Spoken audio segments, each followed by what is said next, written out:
ഇവരെ മെന്റലി ദേഷ്യമുള്ളവരുടെ എല്ലാം തെറി വിളിക്കാൻ വേണ്ടിയിട്ട് ഇവര് ലൈവ് ഇടുന്നത്. ഇഷ്ടമില്ലാതെ കയറിയിട്ടുണ്ട്, എന്റെ സബ് ലീക്കാക്കാൻ വേണ്ടിട്ട് കയറിയിട്ടുണ്ട്. എന്നെ ഇഷ്ടമില്ലാത്തതുണ്ട്, വയറൊക്കെ പൊക്കി കാണിക്കുന്നുണ്ട് മച്ചാനെ, എനിക്കറിയത്തില്ല. അപ്പം guys, welcome back to our YouTube channel. അപ്പൊ നമ്മൾ ഇന്നത്തെ ടോപ്പിക് എന്തെന്ന് വെച്ചാല് രേണു സുധിക്ക് ബ്രസ്റ്റ് ക്യാൻസർ ആന്ന് പറഞ്ഞിട്ട് കുറച്ച് വോയിസ് ക്ലിപ്പുകളും കുറച്ച് വീഡിയോസും പിന്നെ ഹോസ്പിറ്റലിന്റെ കുറച്ച് കാര്യങ്ങൾ, ആ ഹോസ്പിറ്റലിൽ നിന്നുള്ള ദുബായിൽ വെച്ചുള്ള ട്രീറ്റ്മെന്റിന്റെ ഒക്കെ കാര്യങ്ങളുടെ ഒക്കെ കുറച്ച് അലിഗേഷൻസ് ഒക്കെ പുറത്തു വന്നായിരുന്നു. അലിഗേഷൻസ് ആണോ ഇനി ഉള്ളതാണോ എന്നൊന്നും അറിയത്തില്ല. എങ്കിലും ഇതേപോലുള്ള രോഗം ആർക്കും ഉണ്ടാവാതിരിക്കാൻ എല്ലാവരും പ്രാർത്ഥിക്കുന്നത്. നമ്മൾ കാര്യങ്ങൾ പറയും, ഓക്കെ, അവർ കാണിക്കുന്ന ഓരോ അഭിപ്രായങ്ങൾക്കും നമ്മൾ അതിനെ മറുപടി കൊടുക്കും, ബാക്കിയുള്ള ഇതൊക്കെ പറയും, അതൊക്കെ ഓക്കെയാണ് എന്നും പറഞ്ഞ് ഒരാൾക്ക് ഇങ്ങനത്തുള്ള രോഗം വന്ന് അയാൾ മരിക്കണമെന്നോ അല്ലെങ്കിൽ അയാൾക്ക് നല്ലതുണ്ടാവരുതെന്നോ അല്ലെങ്കിൽ ഇങ്ങനെ നശിച്ചു പോട്ടെ എന്നുള്ള രീതിയിലൊന്നും നമ്മളാരും പറഞ്ഞിട്ടുമില്ല, നമ്മൾ പറയത്തുമില്ല. ഇങ്ങനത്തുള്ളൊരു രോഗം ഉള്ള ഒരാളാണെങ്കിൽ, ഇതുവരെ രേണു ഇത് സ്ഥിരീകരിച്ചിട്ടുമില്ല, പറഞ്ഞിട്ടുമില്ല. ലൈവൊക്കെ ഇട്ടിട്ടുണ്ടല്ലോ, ലൈവിലോട്ടൊക്കെ വരാം. അപ്പം വേറൊരു രീതിയിൽ ഞാൻ ഉറപ്പിച്ച് കൺഫേം ആക്കിയൊന്നും പറയല്ല, ഞാൻ വേറൊരു രീതിയിൽ പറയുവാണെങ്കിൽ നമുക്ക് ഇതിനുള്ള ചെലവിനുള്ള ഒരു പൈസ ചെലവ് എന്തായാലും വേണ്ടി വരും, ചികിത്സയ്ക്കുള്ള പൈസ ചെലവ് എന്തായാലും വേണ്ടി വരും. അപ്പൊ അതിന് വേണ്ടിയിട്ടാണോ ഈ സബ്സ്ക്രിപ്ഷൻ പോലുള്ള ഇത് ചെയ്യുന്നതും പിന്നെ റീൽസ് പിന്നെ വീഡിയോസ് ചെയ്യുന്നത് അല്ലെങ്കിൽ ഈ സിനിമയിൽ അഭിനയിക്കാൻ പോകുന്നതൊക്കെ ചിലപ്പം നമുക്ക് വേണമെങ്കിൽ അങ്ങനെ ചിന്തിക്കാം. ഈ ഒരു സംഭവം, ഈ ക്യാൻസർ എന്നുള്ളൊരു ഇത് വന്നപ്പോഴത്തേനും നമുക്ക് അങ്ങനെ ചിന്തിക്കാം. പക്ഷെ രേണു ഇതുവരെ കാര്യങ്ങളൊന്നും വ്യക്തമാക്കിയിട്ടൊന്നുമില്ല.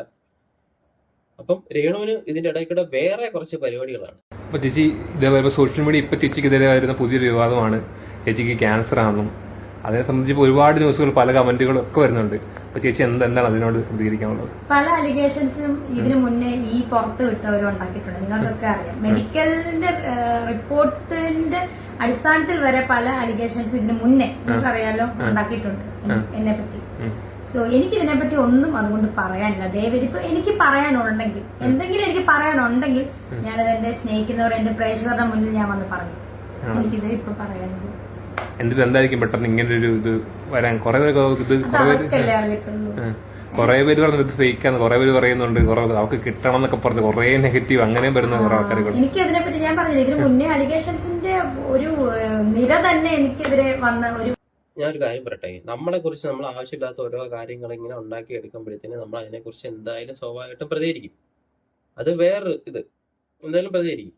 പ്രതികരണ ശേഷിയുള്ള മനുഷ്യരാണെങ്കിൽ പ്രതികരിക്കുകയും ചെയ്യാം, അതിനെതിരെ സംസാരിക്കുകയും ബാക്കിയുള്ള കാര്യങ്ങൾ എന്താണെന്ന് വെച്ചാൽ ഒരു ലീഗലി ഒരു കേസ് പോലുള്ള ഇപ്പം ഇത് ഫേക്ക് ആണെങ്കിൽ ഫേക്ക് എന്നുള്ള രീതിയിൽ ഒരു ലീഗലി ഒരു കേസ് ഫയൽ ചെയ്യാം, അങ്ങനെ പലതും ചെയ്യാം. ഇവരതൊന്നും കേൾക്കാതെ, ഈ രേണുസുതി അതൊന്നും കേൾക്കാതെ രേണുസുതി പറയട്ടെ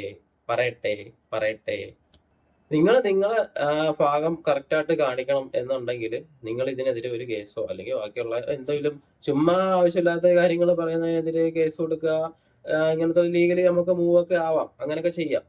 മനസ്സിലായോ? വേറൊരു ഹോസ്പിറ്റലിന്റെ പേരും പറഞ്ഞു ഒരുപാട് ഇങ്ങനെ വന്നിട്ടുണ്ടല്ലോ. ഇതൊക്കെ നിങ്ങൾ കാണുന്ന പോലെ തന്നെയാണ് ഞാനും കാണുന്നത്. പിന്നെ ഒന്നേ പറയാനുള്ളൂ, ഞാൻ ഒരിക്കലും ഇതിനെ സപ്പോർട്ട് ചെയ്യുമല്ല, രേണുസുദിനെ സപ്പോർട്ട് ചെയ്യുമല്ല. പക്ഷെ അതിനകത്ത് ഈ കമന്റ് ചെയ്യാൻ വരുന്ന മനുഷ്യന്മാരെ തന്നെയല്ലേ ഒന്ന് ആലോചിക്കണം, മനുഷ്യന്മാരെ തന്നെ. അപ്പൊ എനിക്കായാലും നിങ്ങൾക്കായാലും നമ്മളെ കൂട്ടത്തിലുള്ള ആർക്കും നമ്മളെ ഫാമിലിപ്പെട്ട ആർക്കായാലും ഇങ്ങനത്തെ രോഗം വന്നു കഴിഞ്ഞാൽ നമ്മൾ ഇതിനൊക്കെ കയറി കമന്റ് ചെയ്യുമോ, നമ്മൾ സംസാരിക്കുമോ? നമ്മളെ ശത്രുക്കളായാൽ പോലും ഒന്ന് ആലോചിച്ച് നോക്ക്. ഇപ്പം ഈ രോഗം വന്നു കഴിഞ്ഞാൽ നമ്മൾ ഒരു അത്രയ്ക്കും മനസ്സില്ലാത്തവർ, അത്രയും മനസാക്ഷി ഇല്ലാത്തവരാണ് ഇങ്ങനെ കയറി കമന്റ് ഇടുന്നതും വരട്ടെ, നശിക്കട്ടെ, മുടിഞ്ഞു പോട്ടെ എന്നൊക്കെ പ്രാർത്ഥിക്കുന്നവര്. അത്രയ്ക്കും ഒരു മനുഷ്യത്വം ഇല്ലാത്ത ആൾക്കാരെന്ന് തന്നെ പറയാം. ഞാൻ ഇതും പറഞ്ഞിട്ട് രേണുസുതി ഒരിക്കലും സപ്പോർട്ട് ചെയ്യുമോ അങ്ങനെയൊന്നുമില്ല. സപ്പോർട്ട് ചെയ്യും, നല്ല കാര്യങ്ങൾ പറഞ്ഞു കഴിഞ്ഞാലോ ചെയ്തു കഴിഞ്ഞാലോ നമ്മൾ സപ്പോർട്ട് ചെയ്യും. അത് ആരായാലും നമ്മൾ സപ്പോർട്ട് ചെയ്തിരിക്കും. ഇങ്ങനെ ഉണ്ടെങ്കിൽ നമ്മൾ ഇതിപ്പം എന്നാ അതിനെപ്പറ്റി പറഞ്ഞു, നമുക്ക് ഒരൊറ്റ പ്രാർത്ഥനയുള്ളൂ, ശത്രുക്കൾക്ക് പോലും ഇങ്ങനെ നമ്മൾക്കൊക്കെ നല്ല മനസ്സുള്ളവരാണ്. അപ്പൊ നമ്മുടെ പ്രാർത്ഥന ഇപ്പൊ ഇത് അറിഞ്ഞാൽ തന്നെ, ഇപ്പൊ അറിഞ്ഞാലും അറിഞ്ഞില്ലല്ലോ ഇങ്ങനെ ഒരു രോഗം ഒരു മനുഷ്യനുണ്ടെന്ന് അറിഞ്ഞാൽ പോലും നമ്മൾ എന്താ ഓർക്കുന്നത്, ദൈവമേ ശത്രുക്കൾക്ക് പോലും ഇത് വരണ്ടേ. എല്ലാവരുടെ മനസ്സിൽ നമ്മൾ എല്ലാരെ പറ്റി പ്രാർത്ഥനയോടെ ഇരിക്കുക, ഇഷ്ടമായ ചിന്തകൾ വിടുക, ഇതൊക്കെ എനിക്ക് പറയാനുള്ളത്. ഓക്കെ, രേണുസുതി ലാസ്റ്റ് പറഞ്ഞത് കറക്റ്റൊക്കെ കാര്യമായിട്ടുള്ള ഇതൊക്കെ തന്നെയാണ്. ദുബായിലാണ് ട്രീറ്റ്മെന്റ്, അവിടുന്ന് ഒരു വോയിസ് ഒക്കെ ലീക്ക് ആയിട്ടുണ്ട്. അവിടെ ചെന്ന് ട്രീറ്റ്മെന്റ് നടക്കുന്നതിന്റെ ഒരു വോയിസും കാര്യങ്ങളൊക്കെ ലീക്കായി, അങ്ങനെ അത് വന്നു ഇത് വന്നു. അങ്ങനെ ഉണ്ട്, ട്രീറ്റ്മെന്റ് ചെയ്യുന്നു എന്നുള്ള രീതിയിലൊക്കെയാണ് ആ വോയിസും ഒക്കെ വന്നത്. ഇപ്പം ഇപ്പൊ കേൾപ്പിക്കുന്നില്ല, അത് 2 ദിവസം കൊണ്ട് കിടന്ന് കറങ്ങിക്കൊണ്ടിരിക്കുക. അപ്പൊ എല്ലാവരും കേട്ട് തിരികുമായിരിക്കും. ബാക്കിയുള്ള ആൾക്കാരെല്ലാം പുറത്തുനിന്ന് നടന്ന് ഈ ഒരു രേണു സുധി ഇത് മറച്ചു വെച്ചിരിക്കുക എന്നുള്ള രീതിയിലാണ് ബാക്കി എല്ലാവരും സംസാരിച്ചുകൊണ്ടിരിക്കുന്നത്. എന്നാ പോലും നമുക്ക് അങ്ങനെ രോഗം ഉണ്ടെങ്കിൽ പോലും ഈ ഒരാൾക്ക് അതിന്റെ ആഫ്റ്റർ എഫക്റ്റുകൾ നമുക്ക് അറിയാൻ പറ്റും. അങ്ങനത്തെ ഉള്ള യാതൊരുവിധ പ്രശ്നവും നമ്മളെ രേണു ചേച്ചിക്ക് ഉണ്ടായിട്ടില്ല എന്ന് തന്നെ പറയാം. കാണിച്ചു തരാം. രേണുവിന്റെ ഒരു ലൈവ് ലീക്ക് ആയിട്ടുണ്ടായിരുന്നേ, നമുക്ക് കണ്ടുപോകാം.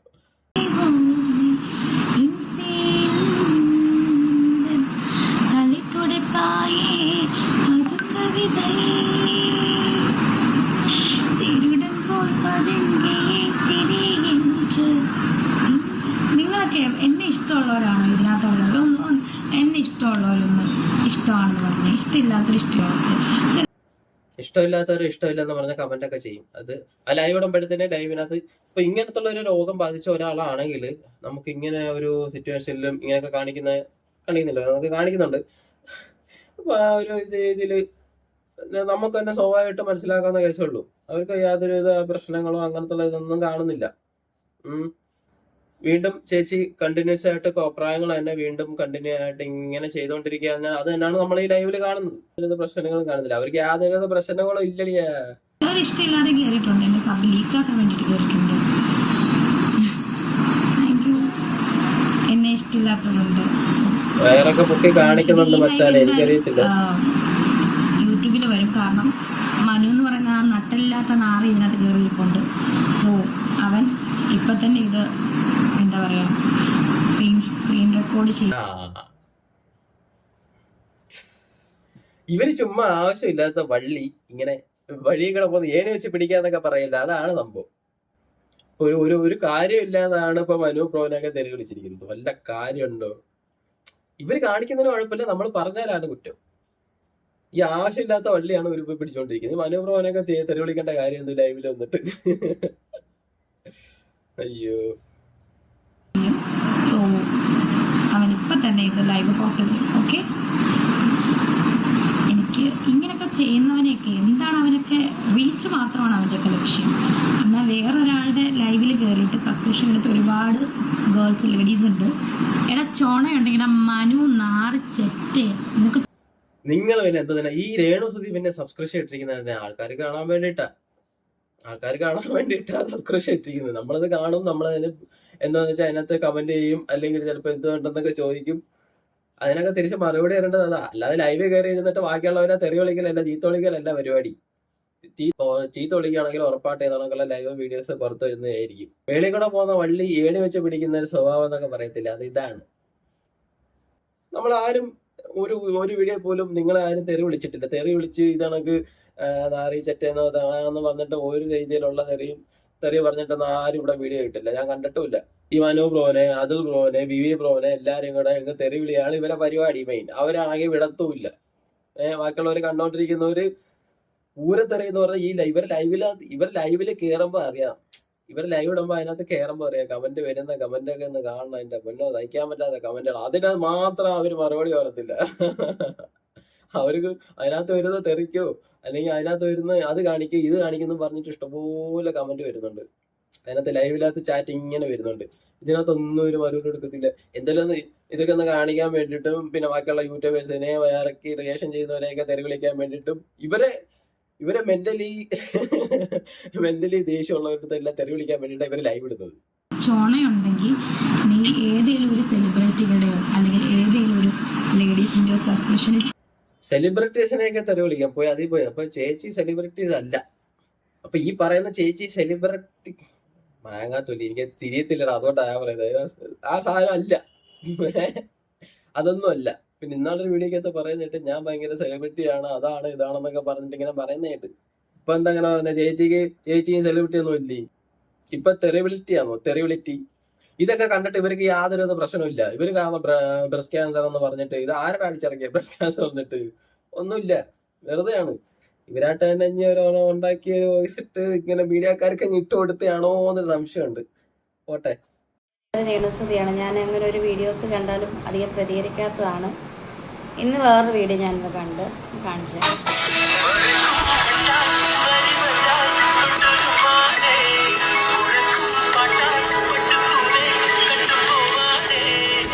പുറകിലൊരു എലിപ്പട്ടിയൊക്കെ ഉണ്ട്. എൻ്റെ പടം വരച്ചാണ്. പുറകിലൊരു എലിപ്പട്ടിയൊക്കെ ഉണ്ട്. അതുപോലെ അതിൻ്റെ ഇടയിൽ വന്ന കമൻറ്റ് അവൾക്ക് അങ്ങനെ വേണം, അവള് അങ്ങനെയാണ്. നിങ്ങൾ എന്തറിഞ്ഞിട്ടാണ്, എന്നെപ്പറ്റി എന്തറിഞ്ഞിട്ടാണ്? ഈ നെഗറ്റീവ് പറയുന്ന ആർക്കും എന്നെ അറിയില്ല. ഞാൻ എന്ത് സാഹചര്യത്തിലൂടെയാണ് കടന്നു പോകുന്നത്, ഞാനിപ്പോൾ ഏത് അവസ്ഥയിലാണ് പോകുന്നത്, അല്ലെങ്കിൽ എന്താണെന്നൊന്നും അറിയില്ല. വെറുതെ കളിയാക്കാൻ എല്ലാവർക്കും ഭയങ്കര മിടുക്കാണ്. എന്നെ നേരിട്ട് കണ്ട ആരും എന്തായാലും ഞാൻ എലിയാണെന്നോ പല്ലിയാണെന്നോ ഒന്നും പറയാറില്ല. ഇത് ശംഖു ശ്രീജിത്ത് എന്ന് പറയുന്നൊരു പെയ്ഡ് ആർട്ടിസ്റ്റാണ്. ഇതാണ് അയാളുടെ പ്രൊഫൈല്. കലയെന്ന് പറയുന്നത് മറ്റുള്ളവരെ കുത്തി നോവിക്കാനുള്ളതല്ല. എനിവേ, നിങ്ങളൊരു നല്ല കലാകാരനാണെങ്കിൽ ഇങ്ങനെയല്ല, മനുഷ്യരെ കുത്തി നോവിച്ചുകൊണ്ടല്ല കല ചെയ്യേണ്ടത് എന്ന് ഞാനൊന്ന് ഓർമ്മിപ്പിക്കുന്നു. നമ്മളൊക്കെ പല കലാകാരന്മാരെ കണ്ടിട്ടുണ്ട്. It's bad. ഇത് ഭയങ്കര ബാഡായിപ്പോയി. ഇറ്റ്സ് ഓക്കെ, എനിക്ക് കുഴപ്പമൊന്നുമില്ല. അതിനകത്ത് ഇറ്റ്സ് ഓക്കെ, കുഴപ്പമൊന്നുമില്ല. ഇവർ ഈ എല്ലാ കാര്യങ്ങളും ഏറ്റെടുത്ത് ഇതാണൊക്കെ ഒരു വീഡിയോ ഇട്ട് ചെയ്യും. ഇവരുടെ മെയിൻ വിഷയം അതാണ്. കരച്ചിലും പിടിച്ച്, ഞാൻ എപ്പോഴും പറയുന്ന കാര്യം, കരച്ചിലും പിടിച്ചിലും മാത്രമേ ഉള്ളൂ. ഇവർ കാണിക്കുന്ന ഓരോരോ പ്രശ്നം, ഓരോരോ കോപ്രായങ്കും ഓരോരുത്തരെടുത്ത് റിയാക്ഷൻ ചെയ്യും, ഓരോരുത്തരെടുത്ത് പണി കൊടുക്കും, തെരുവിളിക്കും, കമന്റ് ചെയ്യും. ഇതെല്ലാം എടുത്തിട്ട് വീണ്ടും കണ്ടന്റ് ക്രിയേഷൻ, വീണ്ടും ഒരു റീൽ ഉണ്ടാക്കും. ഇതെനിക്ക് കുഴപ്പമില്ല, എന്ത് വന്നാലും കുഴപ്പമില്ലെങ്കിൽ പിന്നെ കുഴപ്പമില്ലാത്തതാണ് ഇങ്ങനെ വീഡിയോസ് ഒക്കെ ഇങ്ങനെ വന്നോണ്ടിരിക്കുന്നത്. ഒരു കുഴപ്പമില്ലാത്തതുകൊണ്ട് പറഞ്ഞിട്ടൊന്നും ഒരു കാര്യമില്ല. ഇതിന്റെ കമന്റ് ഒന്ന് കയറി നോക്കണം. എന്റെ കമന്റ് ഞാൻ കാണിച്ചു തരാം. ഒരു രക്ഷയില്ലാത്ത കമന്റ്. ആ കമന്റ് ഇട്ടേക്കുന്നതിന് തിരിച്ച് മറുപടി രേണു കൊടുത്തിട്ടുണ്ട്. എന്താണ് ആണുങ്ങളുടെ കൂടെ കെട്ടിമറിയാൻ പറ്റുന്നില്ലേ, ശാപം. തിരിച്ച് റീപ്ലൈ എടുത്തേക്കുന്നുണ്ട്. ആര്, നിന്റെ കെട്ടിയവൻ നിന്നെ അഴിച്ചു വിട്ടേക്കുവാണോ? പന്ന അവിടെ വരെ വന്നോളൂ. അടുത്തത് ഡീപ്. അയ്യോ എടി മറ്റേ പൂ മോളെ നിന്റെ വീട്ടിൽ പോയി വിളിക്കടാ.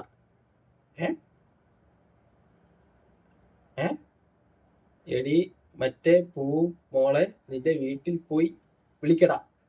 അപ്പൊ ഇതിനൊക്കെയുള്ള കമന്റുകളൊക്കെയാണ് ഇതിനകത്ത് വരുന്നത്. അത് കണ്ടിട്ട് ഒരു എന്തുവാ, തെറി കൊണ്ട് നേരിടുക എന്ന് പറയത്തില്ല, അതാണ് സംഭവം. ചീത്തവിളിനെ ചീത്തവിളി കണ്ടോ എന്നെ നേരിടുക. ഇവരെ ചീത്തവിളിക്കാൻ ഇഷ്ടം പോലെ ആൾക്കാരുണ്ട്. ഇവരത് കിട്ടുന്നല്ലായിരുന്നു വാങ്ങുകയും ചെയ്യുക. എന്നിട്ട് അടുത്ത ലൈവ് ഇടും. ലൈവ് ഇട്ടിട്ട് കമന്റ്, ഇതിനൊക്കെ കമന്റ് ഇടുന്നവരല്ല ചീത്ത വിളിക്കുന്നത്. കമന്റ് ഇടുന്നവരല്ല ചീത്ത വിളിക്കുന്നത്. ഇതൊക്കെ റിയാക്ഷൻ വീഡിയോ ചെയ്യുന്നവരെയാണ് ചീത്ത വിളിക്കുന്നത് മെയിൻ ആയിട്ട്. എടാ പരദോഷ്, നീ സബ്സ്ക്രൈബ് ചെയ്തല്ലേടാ കൊച്ചു കള്ള. നീ എന്നാണോ സബ്സ്ക്രൈബ് ചെയ്തത്? സബ്സ്ക്രൈബ് ചെയ്തിട്ട് അവൻ സ്ക്രീൻഷോട്ട് എടുത്തിട്ട് കണ്ണാടി വെച്ച് മുറിക്കാത്തിരുന്ന് കുണാന്ന് പറഞ്ഞ എന്നെ കുണാന്ന് പറയാൻ വേണ്ടിട്ട് തന്നെ ആയിരിക്കും സബ്സ്ക്രൈബ് ചെയ്തത്, അല്ലാതെ വേറെ എന്തുവാ. നിങ്ങൾ എന്തിനാ അവരാധം പറയുന്നത് നോക്കണ്ടേ?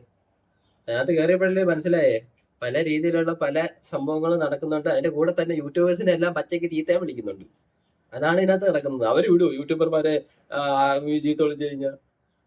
അവരിത് നോക്കിയിരിക്കും ഉറപ്പായിട്ടും. ഇത് ലൈവിന് വേണ്ടിയിട്ട് നോക്കിയിരുന്ന് സ്ക്രീൻ റെക്കോർഡ് ചെയ്ത്, അല്ലെങ്കിൽ വേറെ ആരെങ്കിലും ഒക്കെ എടുത്ത് സബ്സ്ക്രൈബ് ചെയ്തേക്കുന്ന ആരെങ്കിലും ഒക്കെ എടുത്ത് സ്ക്രീൻ റെക്കോർഡൊക്കെ എടുത്ത് അയച്ചു കൊടുക്കും. സാധനങ്ങളെല്ലാം വെളിയിൽ വരും. അത് വെച്ച് എല്ലാം റിയാക്ട് ചെയ്യും. അപവാദം അനാവശ്യം പറയാനല്ലേടാ നീ സബ്സ്ക്രൈബ് ചെയ്ത കള്ളത്തെണ്ടി. നീ എന്നെ എന്തൊക്കെയാടാ വിളിക്കുന്നത്? അപ്പൊ നിന്നെ ഞാൻ അങ്ങനെ വിളിച്ചത് എന്റെ വായിന്ന് നീ കേട്ടത് നിന്റെ പൂർവ്വകാല സുഹൃത്തം അത് നീ കരുതിക്കോ. അതിലെ നീ വീട്ടിലിരുന്നുകൊണ്ട് കഥകൾ അടച്ചിരുന്നുകൊണ്ട് കണ്ണാടി വെച്ചോണ്ട് കുണാന്ന് പറഞ്ഞ മറ്റുള്ളവരുടെ കുറ്റം, ടേണുസിന്റെ കുറ്റം ഏറ്റവും കൂടുതൽ പറയാനല്ലേ നിനക്ക് അറിയത്തുള്ളൂ. മോനെ, നീ പുറത്ത് വന്ന് കളിക്കണം നേർക്ക് നേരെ. നീ ആണാണെങ്കിൽ എന്റെ നേർക്ക് നേരെ വന്നിട്ട് ഈ കുറ്റം പറ. ഒരു കലാകാരിയാണ് ഇങ്ങനെയൊക്കെ ഓരോന്നൊക്കെ പറയുന്നത്. ആലോചിച്ചേക്കാം. അവർക്ക് പോലും അതിന്റെ ബോധമില്ല. ഇവരെന്താ പറയേണ്ടത് ഇവർക്ക് തന്നെ അറിഞ്ഞൂടെ. ഇവര് പറഞ്ഞു കഴിഞ്ഞാൽ തെറി വെറുതെ വെളി പറഞ്ഞു കഴിഞ്ഞാൽ ഈ മണ്ടത്തരം പറച്ചിലും വായി വരുന്ന തോന്നിയ മീഡിയക്കാർ ചോദിക്കുന്ന ചോദ്യത്തിനെല്ലാം തോന്നിയ ദിവസം പറയലും, തോന്നിയ ദിവസം ചോദിക്കുന്നതിന് തോന്നിയ ദിവസമായിട്ട് ഉത്തരം കൊടുക്കുക, ലൈവിൽ വന്നിട്ട് യൂട്യൂബർമാരെ തെറി വിളിക്കുക, വേറെ കുറെ കുറിച്ച പരിപാടികൾ കാണിക്കുക. ഇതൊക്കെയാണ് ഇവരെ പരിപാടി. പിന്നെ അങ്ങനെ ഇവരൊക്കെ വെറുതെ വിടുവോ?